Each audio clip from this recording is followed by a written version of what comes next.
Ari, la caméra de Luc. Alors, on va commencer à bataille comme prévu. Le cours qu'on va faire, Be'ezrat Hashem, ça sera sur Parashat Korach. Sur Korach. Et aujourd'hui, on va faire d'après le Pshat. Et demain, on va faire d'après le Sod. Le cours de demain, ça sera la réincarnation des Korach et sa famille, d'où ils viennent. D'après Maharachu, Rabbi Chaim Vital, d'après Arizal, d'après Rabbeinu Bechaye, de la Torah. On va développer ça Be'ezrat Hashem demain, mais aujourd'hui, on va faire Parashat Korach d'après le Pshat. La Parasha, dans la plus grande partie de la Parasha, on parle de la dispute que Korach, avec toute son assemblée, qu'ils avaient contre Moshe Rabbeinu. Ce qui est bizarre, que Moshe Rabbeinu, il a prié chaque fois quand il y a un des béné Israël, il a dévié des droits chemins. Tout le temps, il a prié. Mais ici, Moshe Rabbeinu, pas seulement qu'il ne prie pas, Moshe Rabbeinu, il demande à Akadosh Baruch Hu que même si Korach, il demande pardon, qu'il n'accepte pas son pardon. Qu'il n'accepte pas son pardon. Venez, on va voir ce qu'il dit Rashi. C'est rapporté dans chapitre Tetzain, Pasuk Dalet. Quand les béné Israël, ils ont fait la 4e faute et que c'est la 4e fois qu'il fallait demander pardon, qu'est-ce qu'il a fait Moshe Rabbeinu? Il n'a pas demandé. Pourquoi? Parce qu'il a dit Moshe Rabbeinu, 3 fois béné Israël, ils ont fauté et 3 fois j'ai demandé pardon. Je ne peux pas demander la 4e fois où ils ont fauté 3 fois les béné Israël. Dans Sefer Shemot, dans Chet HaEgel, chapitre Lamed Bet, Pasuk Yud Aleph, c'est marqué là-bas, Vayechal Moshe. Moshe, il a prié à Kadosh Baruch Hu qui pardonne pour le veau d'or. Dans le deuxième endroit qu'on va, Mitonenim, dans la semaine dernière, on a lu dans Sefer Bamidbar, chapitre Yud Aleph, Pasuk Yud Bet. C'est marqué là-bas, Vayitpalel Moshe. Moshe, il a prié encore qu'Akadosh Baruch Hu pardonne. Le troisième endroit qu'on a vu que Moshe Rabbeinu demande à Akadosh Baruch Hu qu'il pardonne, encore ce Shabbat, on a lu dans Meraglim, dans Sefer Bamidbar, chapitre 14, Pasuk 13, Vayomer Moshe el Hashem. Moshe Rabbeinu, il a demandé à Hashem de pardonner. C'est-à-dire que Moshe Rabbeinu, plusieurs fois, il a demandé à Akadosh Baruch Hu que ce soit dans le veau d'or, que ce soit dans les Mitonenim, que ce soit dans les Meraglim. Une 4e fois maintenant, Korach et l'assemblée, elle se retourne vers Hachem et il faut demander pardon. Nitrashlu yadav shelmo, comme ça il dit Rashi. Rashi donne un exemple, c'est comme le fils de roi qui a énervé le roi plusieurs fois.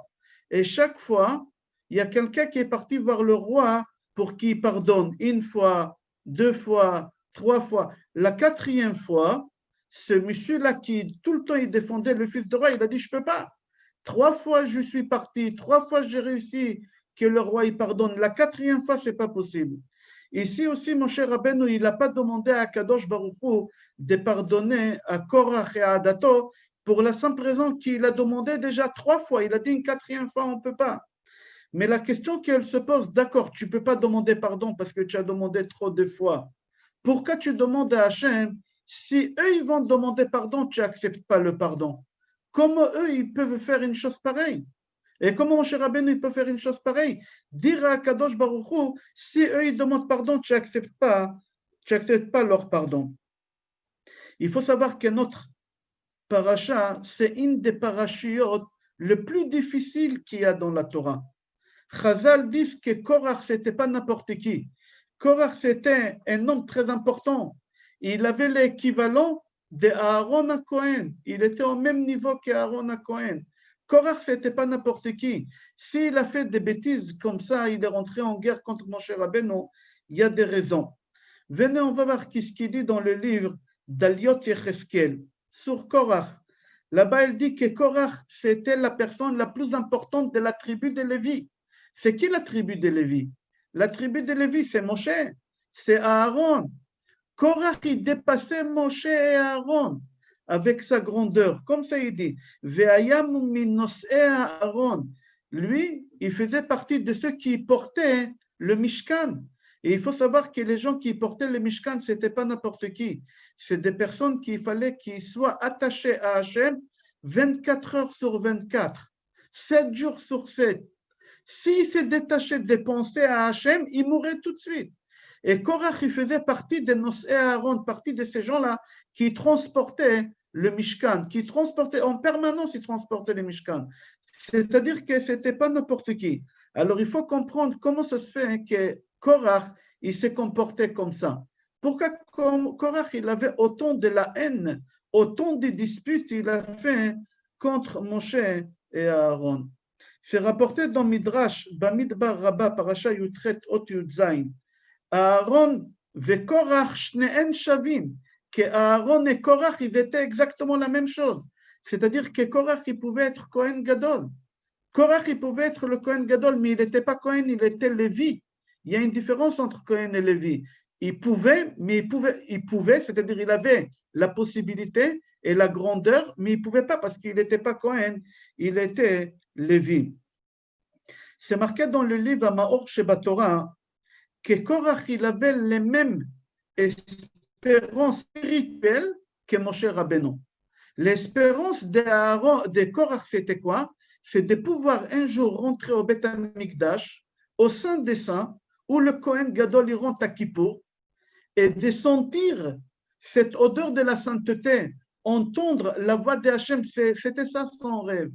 Moshe Rabbeinu aussi, il avait le même rêve, de pouvoir rentrer en Eretz Israël, de sentir l'odeur d'Eretz Israël, de faire les mitzvot d'Eretz Israël. C'est-à-dire, on n'arrive pas à comprendre spirituellement le niveau de Korach.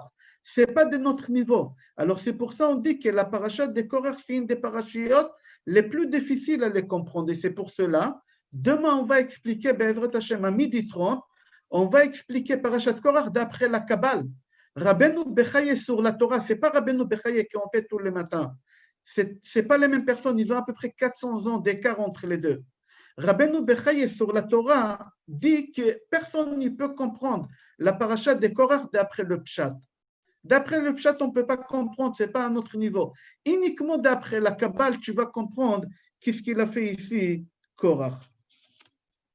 C'est marqué dans le livre Emunat Itecha que dans les Tehillim 92, Pasuk 17, c'est marqué Tzadik Katamar Ifrach. Ari Akadosh, il dit les dernières lettres de Tzadik, c'est Kouf, Katamar Resh, Ifrach, Chet, c'est Korach.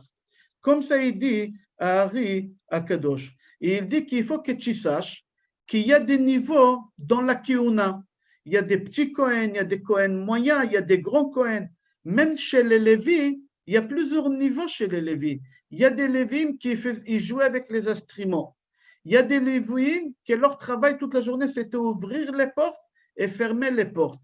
Mina meshorerim ou mina mesha'arim. Meshorerim, c'est ceux qui jouaient avec des instruments, où il y a des gens moins importants que des Lévim qui ouvraient les portes, qui fermaient les portes.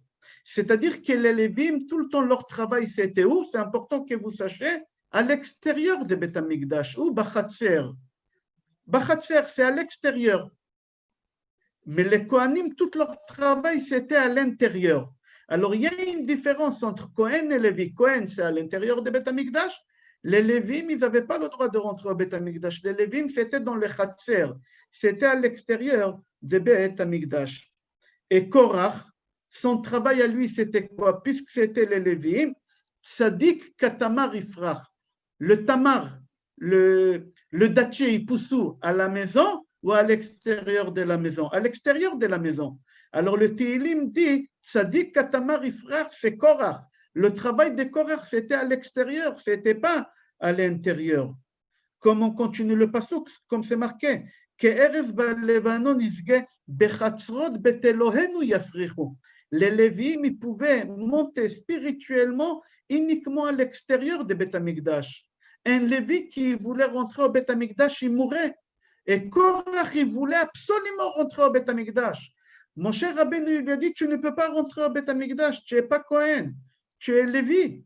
Mais quand même, Korach, il a voulu rentrer.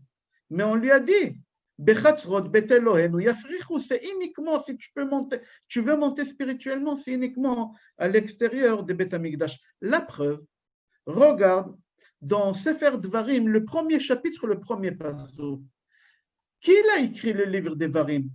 Bereshit, Shmot, Vaikra, Bamidbar, Hachem il a dicté à Moshe et Moshe il a écrit qu'est-ce que Hachem il lui a dit. Sefer Devarim, Moshe Rabbeinu il a écrit de lui-même. Si vous prenez le livre des Devarim, c'est le résumé de toute la Torah. Et le premier pasuk des Devarim, si vous regardez à l'intérieur, qu'est-ce qu'il dit Moshe Rabbeinu dans le pasuk?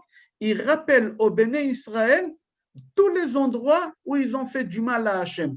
Tous les endroits, j'ai lu à l'intérieur. Elle a Devarim asher diber Moshe el kol Israël be'ever hayarden bamidbar. Voici ce que Moshe Rabbeinu il a parlé au Béné Israël quand ils étaient encore dans le désert. Et il leur dit, souvenez-vous, Ba'arava, Moulsouf, Ben Paran, Ben Tofel, Velavan, Vechatserot, Vedizav. C'est les endroits où Béné Israël, ils ont énervé Hachem. Je n'ai pas le temps d'expliquer chaque chose, qu'est-ce qu'ils ont fait, mais un seul endroit qui nous concerne, c'est Bechatserot. On vient de lire Chatserot. Alors, il faut savoir que ce n'est pas un endroit. Chatserot, ce n'est pas un endroit. Chatserot, ça parle ici de Korach. Car Korach, il n'a pas voulu rester à l'extérieur de Beth Amikdash, il a voulu rester à l'intérieur de Beth Amikdash. Et là, il a énervé Hachem. Ça, qu'est-ce qu'il dit, mon cher Rabbeinu? Rashi là-bas, il explique chaque chose. Et il dit dans le livre Emunat Itecha que Chatserot, ce n'est pas un endroit. Il explique le problème que Korach il avait avec Moshe Rabbeinu, que Korach il n'a pas voulu rester à l'extérieur, il a voulu rentrer à l'intérieur, il a voulu sentir qu'est-ce que le Kohen Gadol sent à Kippour. C'est ça qu'est-ce qu'il a voulu. Il a voulu monter dans des endroits qu'il n'a pas le droit de monter. C'était ça son rêve. La preuve, regarde dans Tihilim, chapitre 84, Pei Dalet, Lamnatseach ala gitit livne Korach mizmor.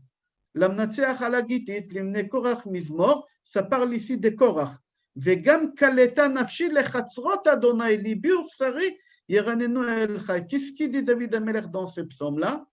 Que tout le rêve, tout ce qu'il a espéré, tout ce qu'il a désiré Korach, c'est de quitter Chatzerot et rentrer B'Hachem et pénétrer à l'intérieur de Beth Amikdash. C'était ça le rêve de Korach. Alors maintenant, il faut savoir pourquoi Korach il a cru qu'il a le droit. Mon cher Rabbeinu, il te dit, c'est pas pour toi. Tu es Lévi. Jamais tu pourras atteindre ce niveau. Jamais tu pourras pénétrer au Beth Amikdash. Mais Korach, il était têtu. Il a dit oui. Il a fait la guerre à Moshe. Il a fait la guerre à Aaron. Qu'est-ce qu'il a trompé? Qu'est-ce qu'il a induit en erreur, Korach? Alors, Chachamim, ils disent parce que Korach, il a vu, il avait des visions, et il a vu qu'il y a des gens importants qui vont sortir de lui. La première personne qui est sortie de Korach, Shmuel. Shmuel Hanavi, c'est qui Shmuel Hanavi? On dit dans le chant de Shabbat vendredi soir, Moshe ve Aaron bechoanav, ou Shmuel bekor'e shemo. Que Shmuel, il était équivalent de Aaron et Moshe ensemble. Shmuel qui sort de moi, il a dit Korach, il a le même niveau que Moshe Aaron. Alors pourquoi vous, Moshe Aaron, vous avez le droit de rentrer au Beth Amikdash, au Kodesh HaKodashim, et moi, je n'ai pas le droit de rentrer? Pourquoi? Je ne comprends pas. Vous savez qui va sortir de moi? Shmuel Hanavi. Vous savez qui va sortir de moi? Esrim ve'arba mishmarot kiuna. Ils vont sortir de moi des gens importants qui vont rentrer au Beth Amikdash. Pourquoi je n'ai pas le droit? J'aimerais moi rentrer. Et c'est ça ce qu'il a induit en erreur. Et il a dit, si Hachem il me donne des signaux comme ça, que j'aurai de moi des descendants, c'est-à-dire qu'Hachem, il veut que je rentre au Kodesh HaKodashim. C'est ça ce qu'il a induit en erreur Korach. Mis à part ça, il dit le Baal HaTurim dans Parashat Yitro, chapitre Yutet Pasuk Vav. Chashav Yitro, écoutez bien, Yitro il a cru que la fin des temps est arrivée, que le Mashiach il est là. On vit à l'époque messianique. Pourquoi? Parce qu'il faut savoir qu'à l'époque messianique, il dit le Baal Turim, comment ça va se passer dans le monde? Be'ezrat Hashem, quand le Mashiach il va venir, on aura le Beth Amikdash. Tous les Juifs du monde entier ils vont devenir Kohanim. Il n'y a pas Kohen Gadol. On va être tous au même niveau. Il n'y a pas un plus grand que l'autre. Tous les Kohanim le même niveau. Et le Baal Turim, il dit quand le Mashiach il va venir, Be'ezrat Hashem, comment ça va se passer? Tous on va être au même niveau. Et tous on va être des Kohanim. Ah, alors qui va venir faire les sacrifices? Alors il lui dit, Ze'umot ha'olam. Les non-juifs, qu'ils vont ressusciter eux aussi, eux, ils vont venir faire quoi? Ils vont venir faire les sacrifices. Alors, Korach, il a dit, puisque maintenant on est à la fin de temps, on est à l'époque messianique, alors tous on est des Kohanim. Alors, puisqu'on est tous des Kohanim, moi j'ai le droit de rentrer au Beth Amikdash. C'est une des choses encore qu'elle a induit en erreur Korach, qu'il a cru qu'on est à la fin de temps, et il a dit à Moshe Rabbeinu, Lama zetit naso ala. Pourquoi vous vous prenez pour des Kohanim Gdolim? On n'a pas besoin de Kohen Gadol. Il n'a pas dit ça méchamment. Lui, il s'est induit en erreur en croyant qu'on est à la fin des temps. Et à la fin des temps, on n'aura pas Kohen Gadol. On va être tous des Kohanim. Tous des Kohanim. Ki kol ha'eda kulam kedoshim, il a dit Yitro. Tous on est des kedoshim, tous on est des Kohanim. C'est marqué encore dans les livres Emunat Itecha que beaucoup de Chumashim, c'est lui qui a un Chumash à côté de lui, il prend le Chumash. Et remarquez à la fin de chaque paracha, vraiment à la fin de chaque paracha, il y a une petite ligne, c'est marqué en gris, dans cette paracha, il y a 101 psukim, que c'est la valeur numérique de Michaël. Dans chaque paracha, il vous dit qu'il y a des psukim, et le chiffre de psukim, ça veut signifier quelque chose. Alors, il n'y a pas longtemps, on a lu dans la paracha, et à la fin de la paracha, c'était marqué, il y a 101 psukim, l'équivalent de Michaël. Dans notre paracha, nous ouvrez le Chumash Bamidbar, parachat Korach, ouvrez la dernière ligne de la paracha, c'est marqué là-bas, dans notre paracha, il y a 95 psukim, qui est Minyan Daniel, comme la valeur numérique de Daniel le prophète. Alors on pose la question, on dit, quel rapport il y a Daniel et Korach? Daniel le prophète, quel rapport Daniel et Korach? Il faut savoir que Daniel, lui, il a écrit dans le livre des prophéties qu'il a demandé à l'ange, Matai Ketz Apelaot, quand est-ce la fin des temps? Quand est-ce le Mashiach va venir? Quand est-ce qu'on va être tous des Kohanim? Et comment il finit Daniel son livre? Les dernières paroles, ils disent, Ashrei Amechake Veyagia. Heureux, c'est lui qui est patient, qui ne fait pas les choses vite. Et il va mériter à devenir Kohen. Qu'est-ce qui fait allusion ici, Daniel? À Korach, qu'il n'a pas voulu attendre. Alors c'est pour ça la valeur numérique des psukim qu'il y a dans notre paracha 95, c'est la même valeur ni Daniel Hanavi, que Daniel Hanavi, il a fait le reproche à Korach, pourquoi tu ne veux pas attendre que le Mashiach il vient? Quand le Mashiach il va venir, tu vas devenir Kohen. Tant que le Mashiach n'est pas là, tu ne peux pas devenir Kohen. Alors il n'a pas voulu attendre. C'est ça qu'est-ce qu'il a induit en erreur. Encore, qu'est-ce qu'il a induit en erreur, Korach? C'est rapporté dans Gemara Menachot. Page même Gimel Amoud Bet. Korach, c'était un des hommes les plus riches au monde, de tous les temps. Vous prenez les hommes les plus riches depuis la création du monde jusqu'à la fin des temps, personne n'a dépassé la richesse de Korach. Même Bill Gates, aujourd'hui, il n'a pas dépassé la richesse de Korach. Avec toute sa richesse, il n'a pas dépassé la richesse de Korach. Comme ça ils disent. C'est rapporté dans Gemara Menachot. Korach, il était riche. Et comment il est devenu riche, Korach? Aujourd'hui, on va donner un avis de la Gemara, comment il est devenu riche. Demain, d'après la Kabbale, on va donner un autre avis, d'après la Kabbale, comment il est devenu riche, Korach. Alors ici, la Gemara dit que Yosef, quand il était en Égypte, il a pris toute la richesse des parents parce qu'il avait la famine. Il vendait la nourriture aux Égyptiens et il récupérait l'argent. Et quand les Égyptiens n'avaient plus d'argent, ils vendaient le terrain à Yosef. Et Yosef, il a pris toute cette richesse-là et il l'a caché en 3 parties, il a divisé en 3, il l'a caché quelque part. Et Korach, il a trouvé cet argent-là. Et Korach, comme ça, il est devenu riche. Il a trouvé les trésors que Yosef, il a cachés.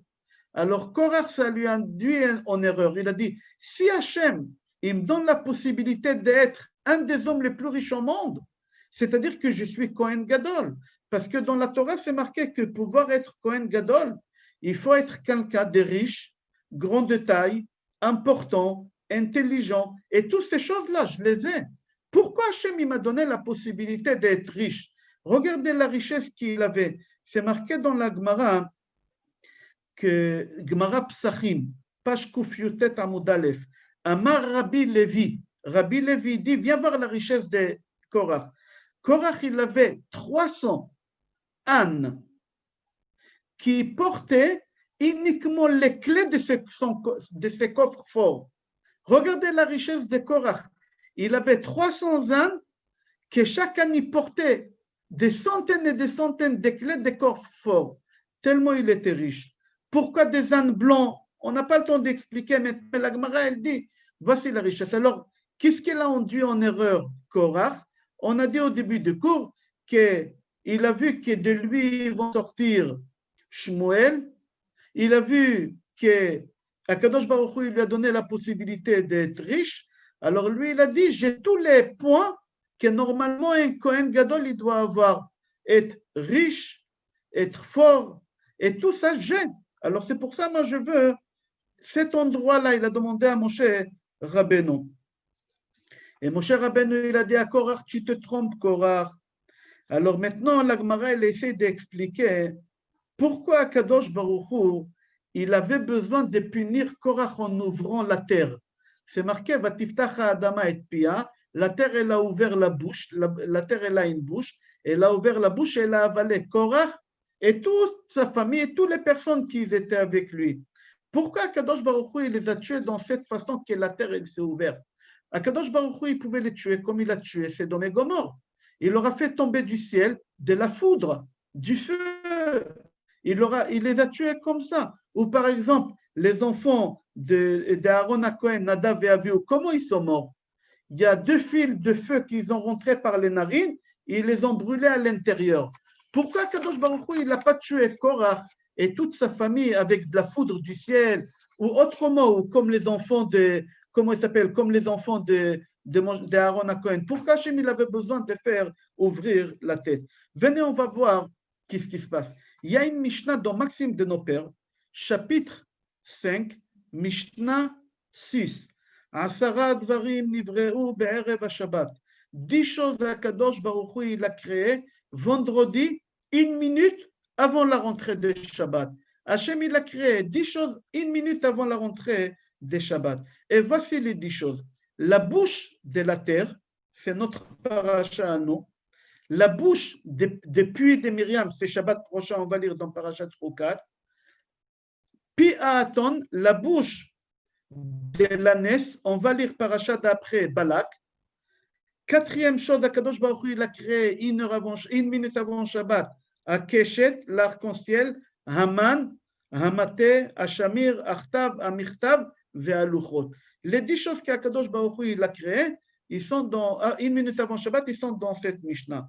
La question qu'elle se pose, pourquoi Akadosh Baruch Hu, il a créé ces choses-là 1 minute avant Shabbat? Akadosh Baruch Hu, il pouvait les créer à 4 heures d'après-midi. Pourquoi attendre à 19 heures? Shabbat, il rentre à 19 heures. Pourquoi à 18h58, Akadosh Baruch Hu, il a dit, il faut que j'ai créé 10 choses.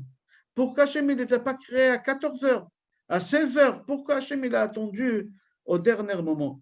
La réponse qui est dans le Maharal Mipag, il donne une très belle réponse. Et il dit, quand tu veux créer quelque chose, tu as 6 jours pour le créer. Tu peux le créer dimanche, lundi, mardi, tu as jusqu'à vendredi pour créer la chose. Pourquoi? Parce que les 6 jours, c'est des jours matériels. Alors, tu veux créer quelque chose de matériel, c'est pendant les 6 jours de matériel. Le 7e jour, c'est quelque chose de spirituel. Tu ne peux rien créer de matériel dans le 7e jour. Dans le 7e jour, tu peux créer que des choses qui sont spirituelles. Alors, je répète, pendant les 6 jours, tu crées des choses matérielles et pendant le 7e jour, tu crées des choses spirituelles. Alors, toutes les choses matérielles, je peux les créer pendant les 6 jours. Maintenant, si je veux créer quelque chose qui est mi-matériel, mi-spirituel, 50-50. Par exemple, l'ânesse, on va prendre le cas de l'ânesse de Balak. Dans 2 Shabbatot, on va lire l'ânesse de Balak. Qu'est-ce qu'elle avait cette ânesse? L'ânesse, c'est Chamor, Chomer, c'est 100% matière. Mais elle a une bouche. Et la bouche, on dit Rucha Melala. Quelqu'un, quand il parle, c'est la Neshama qu'elle parle. C'est quelque chose de spirituel. Alors, Akadosh Baruch Hu, il veut créer matériel et spirituel mélangé. Alors, pour créer matériel et spirituel mélangé, ça uniquement 1 minute avant Shabbat. 1 minute avant Shabbat, tu peux créer cette chose-là. Pourquoi? Parce que tu es plus proche vers la spiritualité que vers la matière. Alors, chaque chose qu'Akadosh Baruch Hu, il veut créer spirituel et matériel en même temps, c'est 1 minute avant Shabbat. La preuve, c'est comme ça qu'Akadosh Baruch Hu, il a fait avec la Nes. La question qu'elle se pose, la bouche de la terre, qu'Hachem il a créée pour avaler Korach, quelle spiritualité il y a ici? Quelle spiritualité il y a dans la bouche de la terre? On va répondre sur cette question-là, Be'ezrat Hashem. C'est-à-dire, j'aimerais comprendre quelle dimension spirituelle il y a dans la bouche de la terre. Qu'Hachem, il fallait qu'il attend 1 minute avant Shabbat. On va répondre, Be'ezrat Hashem, tout à l'heure. Autre chose, on a étudié qu'Akadosh Baruch Hu, il a puni Korach, mida keneged mida, mesure pour mesure. Comment c'est mesure pour mesure? Akadosh Baruch Hu, il a ouvert la terre, il a avalé Korach. Où tu vois quelque chose, le compte de ça dans la Torah? Où tu vois ça?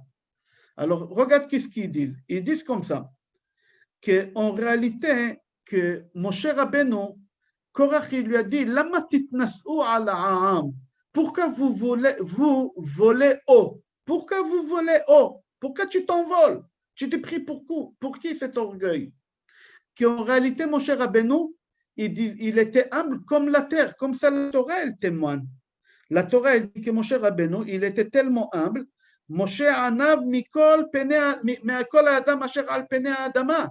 Moshe Rabbeinu, il était humble, il avait le même niveau que la terre, tellement il était humble, Moshe Rabbeinu. Alors, Korach, il a dit, pourquoi tu te voles en? Pourquoi tu te voles en? Qu'en réalité, il était au niveau de la terre, Moshe. Alors, Akadosh Baruch Hu, il a puni Korach, il a dit, ah, toi, tu dis que Moshe, il s'envole. Moi, j'ai dit que Moshe, il a le même niveau que la terre. Maintenant, toi, je te punis que tu vas être plus bas que la terre. C'est ça, mesure pour mesure. Pourquoi Akadosh Baruch Hu, il n'a pas tué Korach comme il a tué Sédom avec de la foudre, ou comme les enfants d'Aaron à Cohen, parce qu'Hachem, il a voulu le tuer mesure pour mesure. Toi, tu as dit à Moshe qu'il s'envole. Moi, j'ai dit, Moshe, il ne s'envole pas. Moshe, il est humble, le niveau de la terre. Alors, toi, tu n'es pas d'accord. Moi, je vais te faire rentrer plus bas que la terre. Et c'est pour ça que Kadosh Baruch Hu, il a fait en sorte que la terre, elle s'ouvre. Je continue, on va voir. Un des miracles qu'il a eu, cette terre, quand elle s'est ouverte et qu'elle a avalé Korach et toute sa famille, que tout ce que Korach il avait au monde, il était avalé par la terre. Tout. Chaque chose dans le monde qui appartenait à Korach, où son nom il était écrit, gravé, ou signé, il a disparu. Il était pénétré dans cet endroit-là. Venez, on va voir ce qu'il dit dans Yerushalmi. Yerushalmi Sanhedrin Perek Yud Halacha Aleph. Afilu shmam shel Korach ve'adato, shehayu al niyar ve'shtar nimchak. Si Korach il a laissé un chèque, c'est marqué son nom, le chèque il a été avalé. S'il a laissé une reconnaissance de dette, où il y a son nom, tout a été avalé.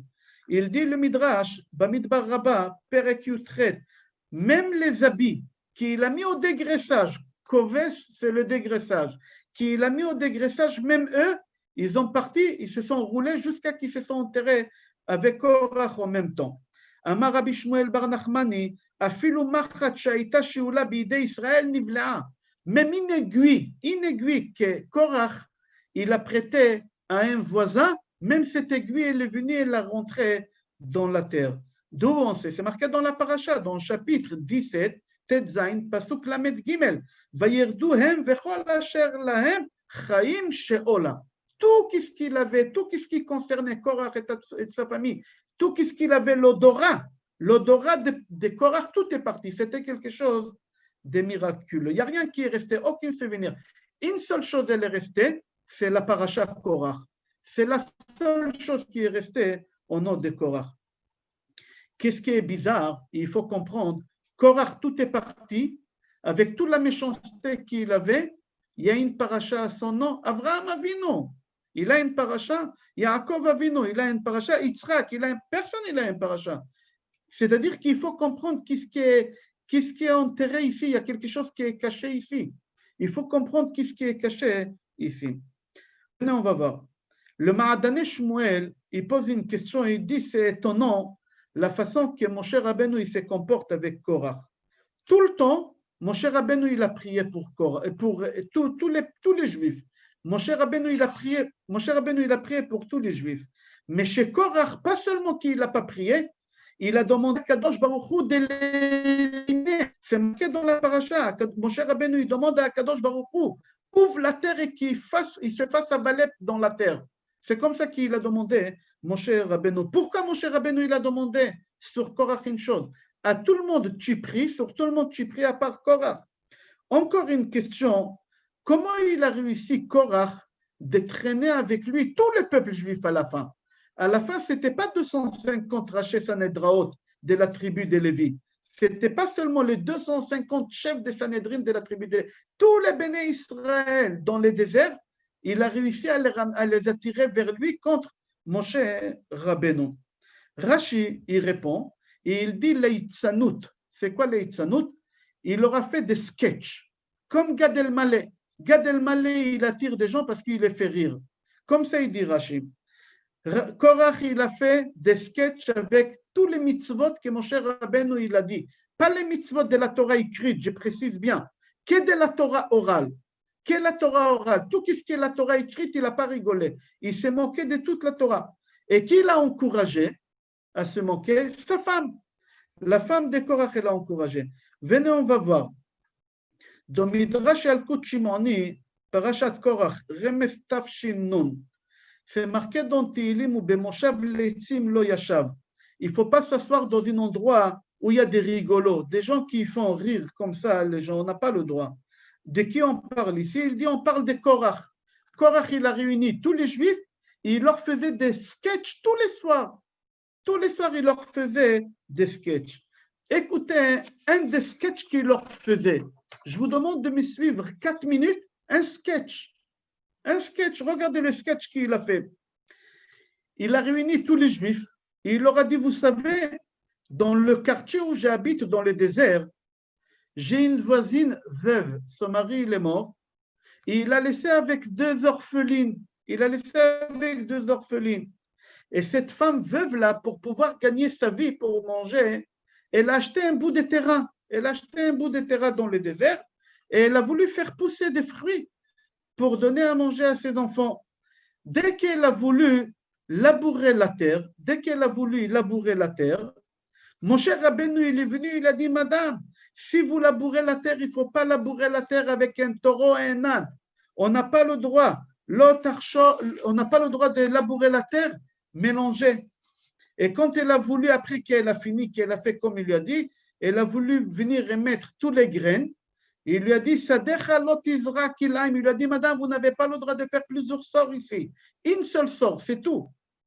Et au moment qu'elle a voulu récolter, il lui a dit, madame, n'oubliez pas de laisser leket, shikra, pa. Ok, elle a laissé comme il a dit.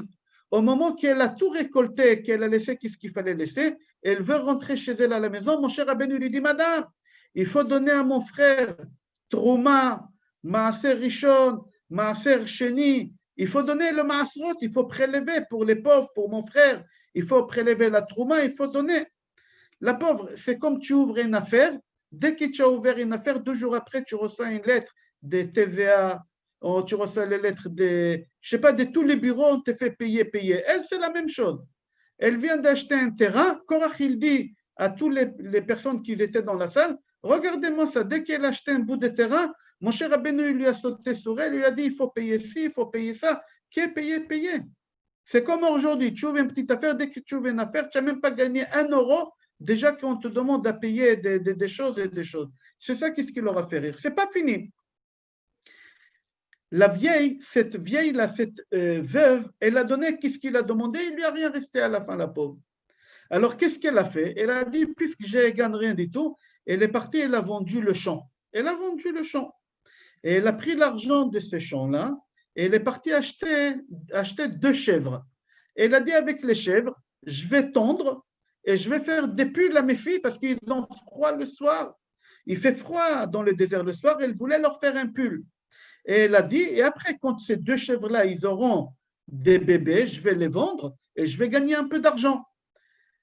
Qu'est-ce qui se passe? Il dit, dès qu'elle a commencé à tondre, dans la Torah, c'est marqué que la première tonte, tu dois donner à qui? Au Kohen. Mon cher Rabbeinu, il vient, il lui dit, Madame, tout ce que vous êtes en train maintenant de faire, il faut donner ça à mon frère. Vous n'avez pas le droit de rien prendre. Vous savez, les filles, ils ont traversé un hiver très, très difficile. Ils n'avaient pas avec quoi se couvrir. Et elle a dit, bon, c'est comme ça. Maintenant, quand les bébés ils sont venus au monde, elle a voulu les vendre.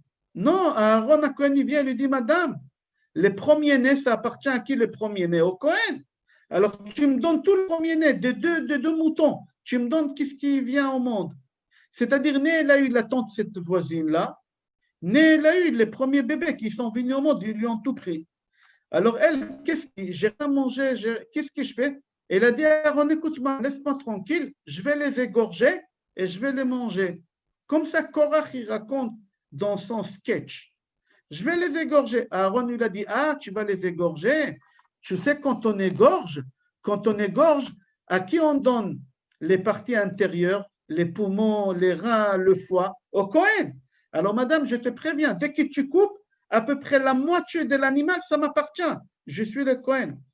La voisine, elle s'est énervée, elle a dit au Cohen, à Aaron, à Cohen, écoute-moi, je jure à Kol Cherem, je jure que je donne tout au Beth Amikdash à Akadosh Baruch Hu, ni toi ni moi.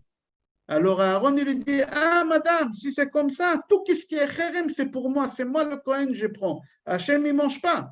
C'est moi que je prends, alors tu me donnes tout, pas que la moitié. Maintenant, je prends tout. La pauvre, cette femme, elle n'avait pas le choix. Elle n'avait pas le choix, elle était obligée de lui donner. Et à la fin, cette femme, vous savez qu'est-ce qui s'est passé avec elle? Korach a fini le sketch, il leur dit, elle est morte de faim. Je l'ai vue de mes propres yeux. Korach, il leur dit, je l'ai vue de mes propres yeux, elle était agonisante et elle est morte de faim. À cause de qui? À cause de Aaron et Moshe. Vous voyez ces gens-là, qu'est-ce qu'ils sont en train de faire? Rabotaï, ce sketch-là, est-ce que d'après vous, il est vrai ou il est faux? Vous me dites il est faux parce que vous dites, mon cher Aaron, ils sont droits. Mais il ne faut pas être intelligent pour savoir que tout est faux. Premièrement, qui vend des terrains dans le désert? Le désert, il est gratuit. Va prendre ce que tu veux. Après, c'est marqué qu'elle a vendu le terrain. Qui achète des terrains? Qui vend des terrains dans le désert? Personne. C'est marqué qu'elle a commencé à labourer la terre. Est-ce que tu as vu le désert qui fait pousser des fruits, qui fait pousser quelque chose? Mis à part ça, elle dit que Moshe lui a dit qu'il faut faire leket, chikra, pea, maaser rishon, maaser sheni, trouma, toutes ces choses-là, c'est qu'on est Israël. On ne le fait pas à l'étranger. En France, toi, tu fais le maaser rishon, maaser sheni. En France, tu fais leket, chikra, au pea. En France, à l'étranger, tu fais non. C'est qu'on est Israël, tu fais ça. Et là, ils étaient dans le désert, c'est-à-dire que tout ce qu'il a raconté, Korach, c'était que des mensonges. Il a attisé la haine. Alors, il faut comprendre comment c'est possible, un bonhomme aussi important que Korach, qu'il était au même niveau qu'Aaron, il a pu parler de mensonges et dire des choses aussi mauvaises sur Moshe et Aaron. C'est une histoire qui est fausse, c'est pas vrai. Ok, c'est normal qu'ils l'ont cru pour la simple raison, si moi je te raconte une blague qui est fausse et je te fais rire, tu t'éclates que tu crois tout ce que je dis. Même que tu sais c'est faux, tu me dis ça me fait tellement plaisir la blague que j'avale tout. C'est ça qu'ils ont fait. Aaron, Korach, il a tellement bien raconté qu'ils ont tout avalé. Ils n'ont pas posé de questions. Venez écouter une histoire d'Angmara Baba Batra, page Ain Dalet Amoud Aleph. Je vous donne toujours les références, comme ça après vous pouvez voir tranquillement là-bas. Écoutez une histoire. Amar Rabba Barbar Khana, il a pris un guide de désert, un bédouin. Comme aujourd'hui, il y a des guides touristiques qui t'amènent à Marrakech, ils te font visiter, ou à Yerushalayim, dans le côté, ils te font visiter. Dans le désert, ils avaient un guide touristique. Et il a pris un guide touristique et il lui a dit, viens, je te ramène, je vais te montrer un endroit que tu vas aimer, que ça t'intéresse énormément, toi. Il lui a dit, où tu veux me ramener? Il a dit, je vais te ramener où la terre, elle s'est ouverte et Korach et toute sa famille se sont fait avaler. Comme ça, le bédouin dit à Rabba Barbar Khana. Rabba Barbar Khana, il a dit, viens, ramène-moi. 100 euros, voilà 100 euros, ramène-moi. Il l'a ramené là-bas. Il raconte Rabba Barbar Khana. Je suis arrivé à l'endroit et j'ai vu 2 trous. Et des 2 trous, il y a la fumée qui sort. Il y a la fumée qui sort. Et ce bédouin, il a pris l'épée, il a mis un morceau de coton, un gros morceau de coton, qu'il a trempé dans l'eau, et il a fait rentrer dans le trou 1 seconde. Il a fait sortir tout le coton il s'est brûlé, tellement il faisait chaud là-bas. Et Rabba Bar Chana, il a dit quoi? C'est tellement chaud. Il a dit oui. Rabba Bar Chana, il a dit comment tu sais que c'est Korach ici? Il a dit mets l'oreille dans le trou et écoute, écoute. Qu'est-ce qu'il fait? Et Rabba Bar Chana, il met l'oreille et qu'est-ce qu'il entend? Il entend Moshe Emet, Vetorato Emet, Ve'anachnu Bada'in. Moshe Emet, Moshe c'est la vérité. Et la Torah que Moshe il a enseigné, que ce soit écrite ou orale, c'est la vérité. Nous, toujours, on a dit c'est faux, c'est faux. C'est nous qui on est faux. Et Rabba Chana, il a dit que j'ai entendu. Ok. Écoutez, c'est pas fini. Le Bédouin, il dit à Rabba Bar Chana, tu sais, qu'est-ce que tu es en train de voir? C'est pas tous les jours, c'est que Rosh Chodesh. Aujourd'hui, c'est Rosh Chodesh chez vous. Chez nous, demain, c'est Rosh Chodesh. Vous allez savoir qu'est-ce qu'on fait avec Korach. Toujours parachat, Korach, elle tombe à Rosh Chodesh, la semaine de Rosh Chodesh. Pourquoi? Parce que regardez qu'est-ce qu'on fait avec Korach chaque Rosh Chodesh.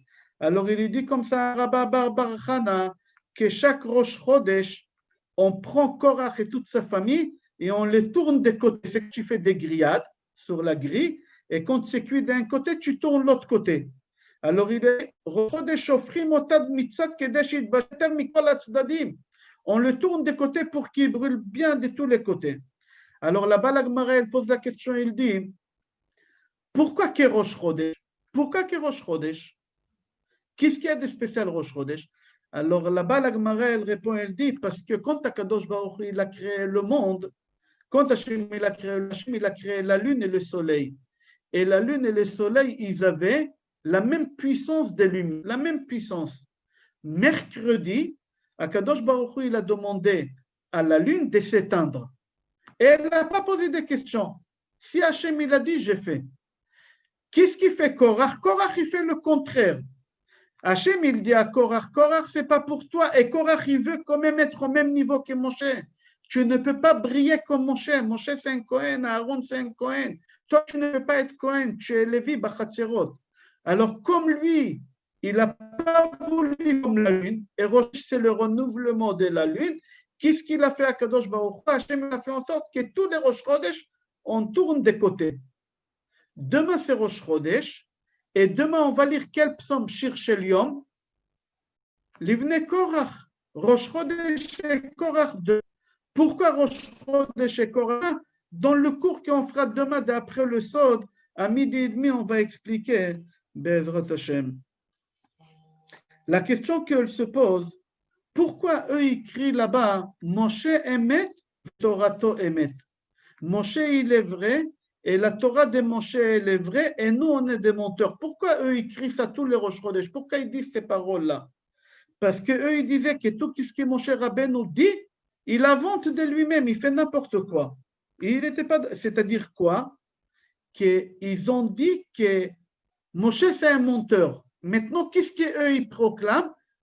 La foi. Quand tu dis à quelqu'un, Moshe, il est vrai, la Torah, il est vrai, Hachem, il existe, ça s'appelle quoi? La foi. Ah, pourquoi Hachem, il a créé le trou de la terre vendredi, une minute avant Shabbat? Quel lien est là le trou de la terre avec la spiritualité? Pour la simple raison que de cet endroit-là, Korach crie que la foi, Moshe Emet Vetorato Emet. Alors la spiritualité dans cet endroit, puisqu'il y a la spiritualité et il y a la matière, le meilleur moment de créer la spiritualité et la matière, c'est une minute avant Shabbat. C'est pour ça Hachem il a créé ces 10 choses-là avant Shabbat. Il faut savoir que dans le peuple juif, dans l'histoire juive, on a eu beaucoup de disputes. On a eu beaucoup de disputes. Ce n'est pas que Korach et Moshe Rabbeinu, pas du tout. On avait Caïn et Hevel. Caïn, il a tué Hevel. Demain, on va expliquer Caïn, c'est Korach, Yitro, c'est l'Égyptien, Mitzri, Hevel, c'est Moshe Rabbeinu. Demain, on va expliquer d'après le Sod. Mais qu'est-ce qu'on voit ici? Que Caïn et Hevel, ils se sont disputés, il y a eu la mort. Yaakov et Esav, la même chose, ils se sont disputés. Yaakov, il fallait qu'il se sauve pendant 21 années. On a eu Yosef et tous ses frères. Il faut savoir qu'on a eu des disputes, mais on n'a pas vu des choses aussi dures comme on voit dans Parashat Korach. Pourquoi? Parce qu'il faut savoir que tous les disputes qu'on voit, que j'ai citées jusqu'à maintenant, c'était des disputes des familles. Ce n'était pas de l'argent. Ce n'était pas des disputes de la Torah. C'était de la spiritualité. Et ça, il en voulait. Et Yaakov, pourquoi? Parce qu'il lui a pris les brachot. C'est quoi? Mishmane haaretz vedagan vetirosh avdu cha'amim vishtachavu lechalumim. C'est l'argent. Qu'est-ce que c'est? Yosef et ses frères, c'était quoi? Jalousie. Ici, la guerre que Korach il avait avec Moshe, c'était de la foi. Korach il disait à Moshe, tu es un menteur, la Torah que tu es en train de dire est fausse. La Torah écrite, elle est vraie, mais la Torah orale, elle est fausse. C'était vraiment, vraiment grave. C'était vraiment grave, c'était pas bien. C'était pas bien ce qu'il a fait Moshe et ce qu'il a fait Korach. Alors c'est pour ça, on ne pouvait pas pardonner à Korach. Ce n'était pas possible de pardonner à Korach. Alors Moshe Rabbeinu il dit à Kadosh Baruch Hu, ça touche la spiritualité, ça touche le base du judaïsme, la Torah, on ne peut pas laisser quelqu'un parler comme ça. La seule chose pour régler les problèmes avec Korach, c'est de le tuer. C'est pour ça Moshe Rabbeinu il n'a pas prié pour Korach, il a prié au contraire qu'il meure. Ok. Et alors c'est pour ça, eux ils ont dit maintenant Moshe Emet, Vetorato Emet, Ve'anachnu Badaim. C'est marqué dans Toldot Adam. C'est pour ça, le nom de Yaakov, il n'est pas inscrit dans la paracha. Si tu vois le premier passage dans la paracha, Vaikar Korach ben Itzar, ben Kead, ben Levi. Normalement, ben Levi, après c'est qui? Après, normalement, c'est Yaakov. Il n'y a pas Yaakov. Pourquoi? Parce que Yaakov, il a demandé de ne pas inscrire son nom. Pourquoi? Parce que Yaakov, c'est marqué, c'est quoi Yaakov, le symbole de Yaakov? Titen emet le Yaakov. Yaakov, c'est la vérité. Et Korach, c'était quoi? C'était que de mensonges. Alors, tu ne peux pas écrire la vérité avec le mensonge. Yaakov, il a prié à Kadosh Baruch Hu, je ne veux pas que mon nom soit cité dans cette parasha-là. C'est rapporté dans le livre Oznaim la Torah. Une belle réponse. Pourquoi Yaakov, il a demandé à Hachem que son nom ne soit pas inscrit là-bas? Pourquoi Yaakov, il a demandé? Pour la simple raison, si tu vois l'histoire de Korach, c'est la même histoire que Yaakov il avait avec Esav. Alors Korach, il pouvait dire à Moshe, non, Moshe, qu'est-ce que tu veux? Mon grand-père, Yaakov, qu'est-ce qu'il a fait? Il a volé à son frère le droit d'aîné. Le droit d'aînesse, il lui a volé. La Bechora, c'était chez qui? Chez Esav. Yaakov, il a dit, Esav, il ne mérite pas avoir les droits d'aînesse. Qu'est-ce qu'il a fait Yaakov par ruse? Et il lui a pris les droits d'aînesse. Alors, qu'est-ce qu'il a fait Yaakov? Il avait le droit ou il n'avait pas le droit? Il avait le droit. Pourquoi Yaakov, mon grand-père, il a le droit et moi, je n'ai pas le droit? Moi, je veux le droit de Keuna. C'est-à-dire, dans le fond, toutes ces disputes-là, Korach, il avait raison dans la logique. Il avait raison. Dans l'absolu, non, mais dans la logique, il avait raison. Et même Yaakov, il a fait la même chose avec Esav. Yaakov, par ruse, il a pris à Esav tous les droits qu'il avait à Esav.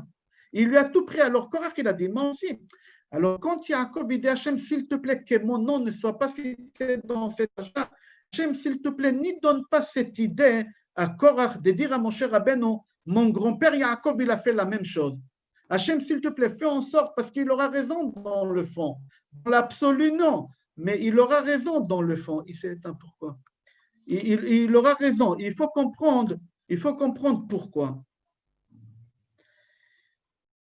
C'est marqué dans Dat Kenim Ibale à Tosfot que le nom l'a induit aussi en erreur. On a ramené plusieurs choses qu'ils ont induit en erreur. Ils ont en erreur Korach. Parmi les choses qui l'ont induit en erreur Korach, c'est son nom. C'est son nom. Pourquoi? Parce que c'est marqué Korach ben Itzhar, le fils d'Itzhar. C'est quoi Itzhar dans la Torah? Itzhar dans la Torah, c'est de l'huile. L'huile, tu le mets dans n'importe quelle boisson. Qu'est-ce qui fait l'huile? Il flotte au haut. Il flotte en haut. Alors Korach, il a dit, puisque moi je m'appelle, mon grand-père, il s'appelle Itzhar, et le prénom, ça joue énormément sur la vie de la personne. Alors, puisque les prénoms, ils jouent énormément sur la vie de la personne, et moi, mon grand-père, il s'appelle Itzhar, c'est-à-dire que tout ce qui sort de mon grand-père, de mon père, tout ce qui sort de mon père, ils doivent flotter. Alors, moi aussi, je dois flotter. Pourquoi toi, mon cher, titnashu al'am, pourquoi vous en volez? Moi aussi, j'ai le droit de m'envoler. D'où je sais? Le nom de mon père, il me prouve. Mon père, il s'appelle Itzhar. Itzhar, c'est de l'huile. Alors, partout où il y a l'huile, qu'est-ce qui se passe? Il faut flotter. Alors, moi, je veux flotter. Ça, qu'est-ce qu'il dit Shlomo HaMelech dans Kohelet, chapitre 7, Pasuk Aleph. Tov Shem Mishemen Tov Veyom HaMavet Miyom Ivaldo. Quel rapport il y a le nom, le prénom avec l'huile? Shlomo HaMelech, il dit Tov Shem Mishemen Tov. Le prénom, la réputation que tu as, il est beaucoup mieux que l'huile. Quel lien il y a entre l'huile et ton prénom? Quel lien? C'est ça la question que la Gemara pose. Les commentateurs y répondent et ils disent, si tu veux éliminer l'huile qui ne flotte plus, comment tu fais? Sur l'autoroute, quand il y a un accident, et il y a de l'huile qui flotte, on ramène de la terre. Il faut l'enterrer, l'huile. Alors, comme Korach, il s'est pris pour l'huile, Akadosh Baruch Hu, il a dit, la seule façon que je peux t'éliminer, toi, c'est uniquement te faire enterrer par la terre. C'est comme ça qu'on peut éliminer. Toi, tu crois que tu es de l'huile, tu flottes, qu'on ne peut pas te faire éliminer. Oui, il y a une façon comment te faire éliminer. C'est en t'enterrant. Alors maintenant, c'est la seule façon de te faire taire, c'est de te faire éliminer. C'est-à-dire quoi? Que le prénom de Korach, elle a enduit en erreur. Son père, il s'appelait Itzhar. Il y a un livre qui s'appelle Sam Derech. Il dit, viens voir combien dans la Torah, on donne beaucoup d'importance aux significations des prénoms de la personne. Dans toute la Torah, on donne beaucoup d'importance aux significations des prénoms de la personne. C'est marqué dans la Torah, dans Bereshit, chapitre 2, pasuk 19. Vayave la Adam lirot ma'ikralo. J'ai fait par cœur. Quand Akadosh Baruch Hu, il a voulu créer Adam, les malachim, ils ont dit à Hachem, non, c'est pas la peine de créer Adam. Il ne faut pas créer Adam. Akadosh Baruch Hu, il leur a dit pourquoi il ne faut pas créer Adam. Ils l'ont dit parce qu'il va faire du mal. Hachem, il leur a dit, lui, il est plus intelligent que vous. Ils ont dit, lui, il est plus intelligent que nous. Comment? Il leur a dit, vous allez voir. Je vais le créer, vous allez voir. Qu'est-ce qu'il fait Akadosh Baruch Hu? Hachem, il crée Adam Arishon. Et après qu'il a créé Adam, Akadosh Baruch Hu, il a ramené tous les animaux chez les malachim. Il leur a dit, vous pouvez donner des prénoms aux animaux. On ne peut pas de prénom comme ça. Il faut savoir que chaque animal, le prénom qu'il a, ça signifie son caractère. Par exemple, un chien hébreu, comment tu dis chien en hébreu? Kelev. Si tu coupes le mot kelev, kulolev. C'est le seul animal qui est fidèle. Il va mourir pour te sauver. Kulolev. Khatoul, chat. Qu'est-ce qui veut dire khatoul? Khitoul, c'est quoi khitoul? C'est une couche. C'est là qui cache quand il fait ce besoin. Ou quand il a des relations avec femelle, il fait ça en cachette. Jamais tu vas voir ça en public. C'est-à-dire le prénom, par exemple, Sous, la change, Sas Vetsael, Harie, Kulo Ira. Chaque chamor, la change chomer, animal, il a une signification. Il faut être intelligent de donner des prénoms. Pour donner un prénom à un enfant, il faut comprendre sa neshama, elle est quoi. Tu ne peux pas venir donner un prénom à ton fils et tu ne sais pas ton fils qu'est-ce qu'il est. Alors quand Akadosh Baruch Hu, il a créé tous les animaux, il a ramené chez les malachim, il leur a dit, comment on appelle cet animal? Ils ont regardé l'animal, ils ont dit, on ne sait pas. Et celui-là, comment? On ne sait pas. Et celui-là, comment? On ne sait pas. Il leur a dit, vous voyez, vous êtes bêtes. Qu'est-ce qu'il a fait Akadosh Baruch Hu? Il a pris les animaux chez Adam. Et il a dit à Adam Arishon, Adam, comment on appelle celui-là? Il a dit, celui-là mort, Kulo Chomer. Et celui-là, Ariel, Lama, Kulo Ira. Et celui-là, Kelev, qui Kulo Lev. Et etc., etc. Akadosh Baruch Hu après, il lui dit, dis-moi, et toi, comment je t'appelle? Comment tu t'appelles? Il a dit, moi, je m'appelle Adam. Pourquoi Adam? Mina Adama ou Karti, la racine de Adama, la terre, c'est Adam. Hachem, il lui dit, et moi, comment je m'appelle? Il lui dit, toi, tu t'appelles Adonai. C'est quoi Adonai? Mon maître, parce que c'est toi le maître du monde. C'est-à-dire que Akadosh Baruch Hu, il a donné lui-même l'importance au prénom. Il faut savoir que la seule personne qui n'a pas reçu des prénoms, et jusqu'à aujourd'hui, ils n'ont pas de prénoms, c'est les poissons. Quand on appelle un poisson bourri ou la perche de Nil, chaque pays donne des prénoms qu'il veut, dans chaque pays c'est différent, ce n'est pas la même chose. Ce n'est pas de prénom, Adam Arishon il a donné. C'est les pêcheurs qui ont donné des prénoms, c'est les pêcheurs qui ont donné. Qu'est-ce qui se passe? C'est les pêcheurs qui ont donné des prénoms. C'est-à-dire, si c'est les pêcheurs, c'est-à-dire qu'on ne peut pas comprendre le poisson, c'est quoi. On ne va pas rentrer maintenant dans ça. C'est-à-dire, qu'est-ce qu'on voit ici? Que quand tu donnes un prénom à ton fils, il faut faire très attention. On ne va pas maintenant développer le cours qu'on a fait déjà, signification des prénoms. Vous pouvez le trouver sur mon site coursrafpinto.com, signification des prénoms. Mais il faut que tu saches, quand tu choisis le prénom à ton fils, il ne faut pas donner un prénom de quelqu'un qui a souffert, de quelqu'un qui est mort jeune, de quelqu'un qui avait des maladies. Pourquoi? Parce que le prénom, c'est la continuité de la personne que tu lui as donné son prénom. Lui, il continue sa vie. Et il va lui arriver ce qui lui est arrivé à l'autre. Il faut faire très attention. Venez, on va continuer, on va voir qu'est-ce qu'il dit le Midrash sur ça. Pardon, pas le Midrash, Gemara. Écoutez une histoire dans Gemara, Yoma, page 37, la Medzaïn. Et page la Medzaïn et la Metret. C'est une longue histoire, mais je vais la ramener en raccourci. Là-bas, la Gemara dit qu'à l'époque, le Kohen Gadol, il s'appelait Ben Katin. Ben Katin, il a fait des choses, Mikdash magnifiques. Il a fait au Bet Amikdash des travaux. Lui, il savait bien trafiquer des choses. Il a fait des travaux pour faciliter la vie aux Kohanim. Par exemple, le Kiyor, le lavabo, où les Kohanim, ils se lavaient, il n'y a que 2 robinets. Lui, il a réussi à mettre 12 robinets. Ou par exemple, ce lavabo-là, où il y a de l'eau là-bas, on ne pouvait pas la laisser toute la nuit. On n'a pas le droit de laisser toute la nuit de l'eau découverte. Il faut toujours couvrir l'eau. Il a fait en sorte, mécanique, ça s'appelle. En français aussi, ça s'appelle comme ça, mécanique. Quelque chose de mécanique pour faire descendre cette eau-là au puits, et comme ça, elle est cachère. Alors lui, il a fait des bonnes choses, ces personnes-là, Ben Katin. Il y a quelqu'un d'autre qui a fait quelque chose aussi de bien, Manbouz Amelech, Manbouz le roi. Qu'est-ce qu'il a fait? Tous les ustensiles des Beth Amikdash qu'on les utilisait à Kippour, tous les manches, il les a transformés en or. Pourquoi? Il a dit c'est honorable pour Kippour d'utiliser l'or. Sa mère, la reine Ilani Amalka, sa mère Ilani Amalka, elle a fait un lustre magnifique en or. Et elle a accroché au Beth Amikdash, à la porte de rentrer au Beth Amikdash, et elle a fait un lustre extraordinaire. Et même elle a écrit toute la paracha Sota sur un plaque en or. Elle a fait des bonnes choses. Nekinor, il a fait des portes pour le Beth Amikdash. Et là-bas, la Gemara, qu'est-ce qu'il dit sur ces personnes-là? Que leur prénom soit béni. C'est lui qui appelle ses enfants. Comme ces personnes-là, ils vont être bénis. Pourquoi? Parce que ces gens-là qui ont fait, ils sont bénis, c'est la continuité.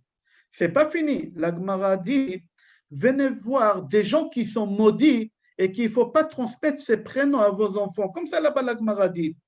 Venez, on va voir. Il y a une famille qui s'appelait Garmou. Il y a une famille des Kohanim qui s'appelait Garmou. Ces familles-là, ils savaient faire le pain des Beth Amikdash. Ça s'appelle lechem apanim. Ils avaient une façon de faire le pain qui ne se cassait pas. Il restait toujours chaud et entier. Ils n'ont pas voulu découvrir le secret. Ils sont morts avec le secret. Ou par exemple, il y a une famille qui s'appelait Aftinas. Aftinas, ils n'ont pas voulu dévoiler le secret comment on fabrique le ktoret, les encens. Les encens, elles montaient droit, comme une file droite. Elles ne partaient pas en zigzag comme la fumée. C'était un secret. Ils n'ont pas voulu dévoiler, ils sont morts comme ça. Il y a quelqu'un qui s'appelait Ogres, de la tribu de Lévi. Lui, il savait comment chanter et faire des bruits des instruments sans les instruments. Il avait un don. Il n'a pas voulu dévoiler le secret. Il est mort avec son secret. Ou par exemple, il y a quelqu'un qui s'appelait Ben Kamtser. Lui, il pouvait mettre 4 plumes, ici, 4 plumes, et écrire en une seule fois le nom de Hachem. Le nom de Hachem, c'est 4 lettres. Yud, Hey, Vav, Kei. Lui, il pouvait écrire, il avait une méthode. Personne ne savait. En ce nom, il n'a pas voulu, il est mort. Qu'est-ce qu'elle dit, la Gemara? La Gemara, elle dit comme ça. Ah, la Rishonim, les premières qui ont fait du bien, c'est marqué dans Mishlei Shmitriyot Pasuk Zain, Zecher Tzadik Livracha. C'est des tzadikim, c'est bien d'appeler vos enfants au prénom de ces gens-là. Et les dernières, que leur nom Yirkav. C'est quoi Yirkav? Qui va devenir des moisissures.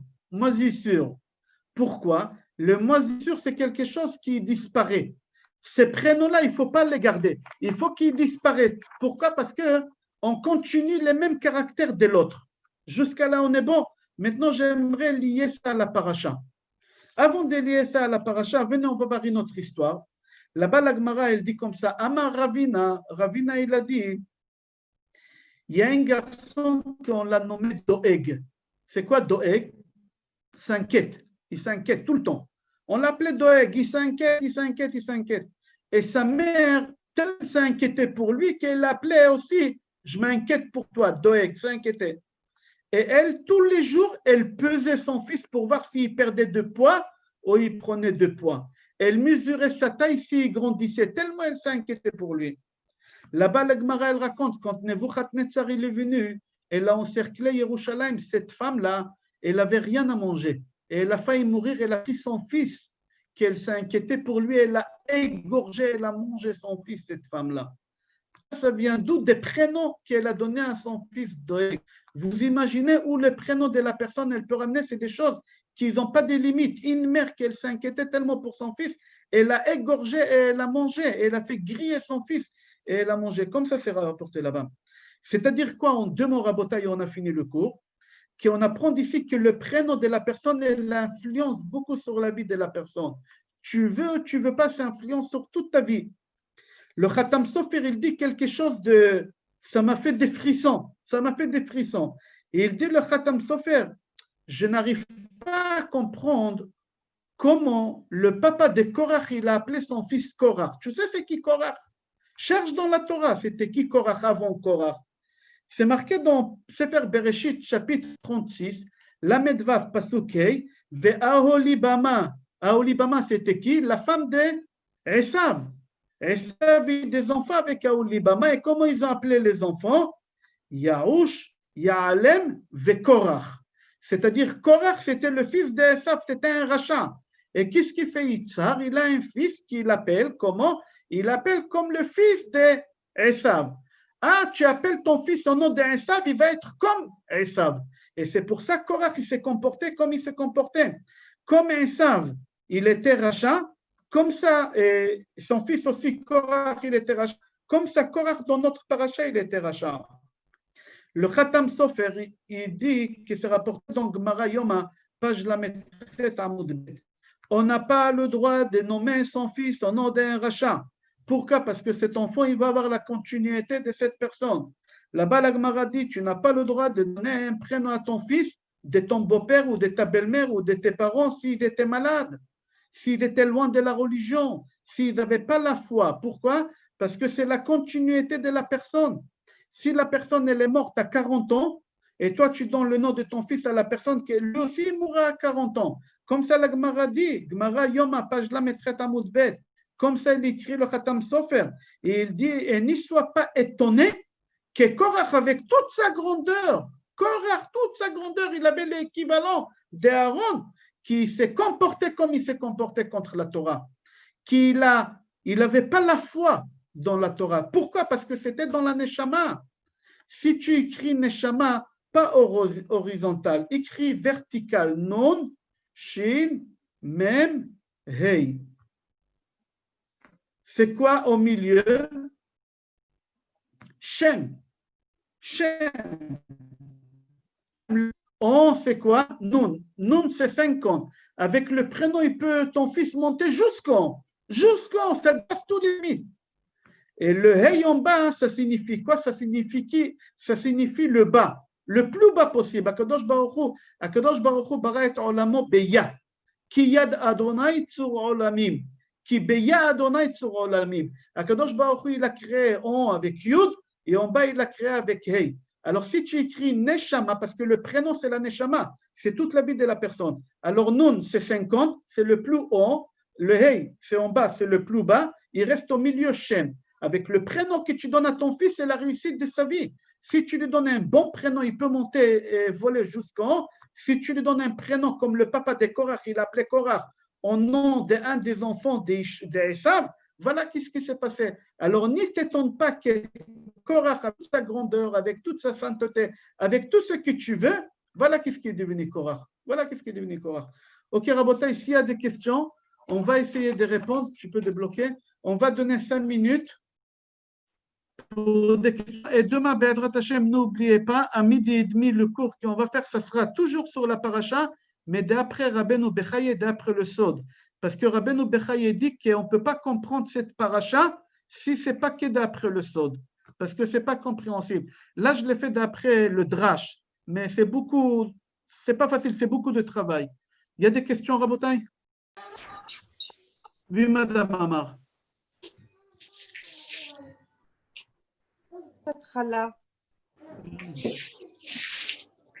Allô?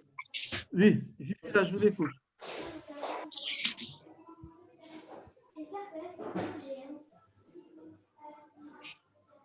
Elle ne devrait pas faire pétrir presque 2 kilos. Alors, elle me demande, dans ce cas, est-ce que ça ne vaudrait pas mieux, puisqu'elle ne peut pas faire ça auprès de sa mère, forcément, ou auprès de sa grand-mère, est-ce qu'elle pourrait faire 1,2 kg? Je n'ai pas compris. Pourquoi elle ne peut pas pétrir 2 kilos?